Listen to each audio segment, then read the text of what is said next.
தளபதிக்கு எம்ஜிஆருக்கும் நிறைய சிமிலாரிட்டிஸ் இருக்குது, நிறைய ஒற்றுமைகள் இருக்குது. அரசியலில் எம்ஜிஆர் மாதிரியே தளபதி அவர்கள் நல்லா சாதிப்பார் அப்படின்னு சொல்லக்குள்ள இப்போ விக்கிரவாண்டி இடைத்தேர்தல் அப்படிங்கிற ஒரு விஷயம் வந்து ரெண்டு பேத்துக்கும் அந்த ஒற்றுமைகள் ஒரு ஸ்ட்ராங்கான புள்ளியாக இருக்குமா அப்படின்னு ஒரு கேள்வி எழுந்திருக்கு. அதை பற்றி டீட்டெயிலாக பேச வந்திருக்கோம்.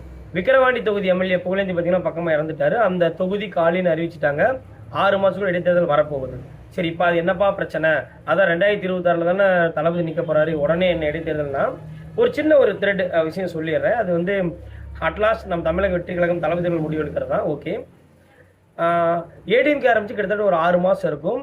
1973 திண்டுக்கல் பை எலெக்ஷன் இடைத்தேர்தல் வந்துச்சு. அதில் தான் முதல் முறையாக அது வந்து பாராளுமன்ற தேர்தல் எம்பிக்கான தேர்தலில் மாயதேவர் அப்படிங்கிற போட்டிட்டார் ஏடிஎம்கே சார்பில், எம்பி ஆனாருங்க. முதல் எலெக்ஷனே மிகப்பெரிய ஒரு வெற்றியாக அமைஞ்சிச்சு எம்ஜிஆர் அவர்களுக்கு. அதே மாதிரி இப்போ நம்ம தமிழக வெற்றி கழகம் ஆரம்பிச்சு கிட்டத்தட்ட அந்த எலெக்ஷன் வரக்குள்ள ஒரு 6 மாதம் ஆயிருக்குன்னு வச்சுங்களேன். ஸோ தளபதி அவர்களும் இந்த விக்கிரவாண்டி இடைத்தேர்தல் போட்டிட்டு தளபதியோட தமிழக வெற்றி கழகத்தோட ஓட் பர்சன்டேஜ் எவ்வளோ இருக்குன்னு ஒரு சின்ன ஒரு மக்களோட பார்வை திருப்பறதுக்கு ஓட் பர்சன்டேஜ் காமிச்சா நல்லா இருக்குன்னு ஃபீல் பண்ணுறாங்க.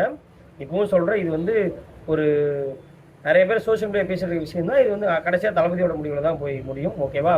ஏன்னா 1973 அந்த இடைத்தேர்தலில் ஒரு 4 முனை போட்டுருந்துச்சு. டிஎம்கே, ஏடிஎம்கே, இந்திரா காங்கிரஸ்.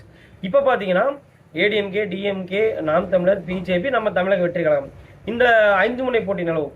இந்த 5 முனை போட்டியில் தளபதி அவர்கள் மூளை முடுக்கெல்லாம் போய் பிரச்சாரம் பண்ணார்னா ஒரு நல்ல ஓட் ஷேர், வெற்றி பெற்றாலும் சரி, 2வது இருந்தாலும் சரி, ஒரு நல்ல ஓட் ஷேர் வாங்கிட்டோம்னா கண்டிப்பாக 234 தொகுதி, சரி இந்த விக்கிரவாண்டி விட்டு 233 தொகுதியிலையும் இந்த ஒரு எலெக்ஷன் கண்டிப்பாக பை எலெக்ஷனோட ரிசல்ட் வந்து திருப்பி பார்க்க விதமாக இருக்கும் அப்படின்னு நிறைய பேர் பேசிக்கிட்டு இருக்காங்க. ஸோ இந்த விஷயத்தை உங்கள்கிட்ட ஷேர் பண்ண ஆசைப்பட்டேன்.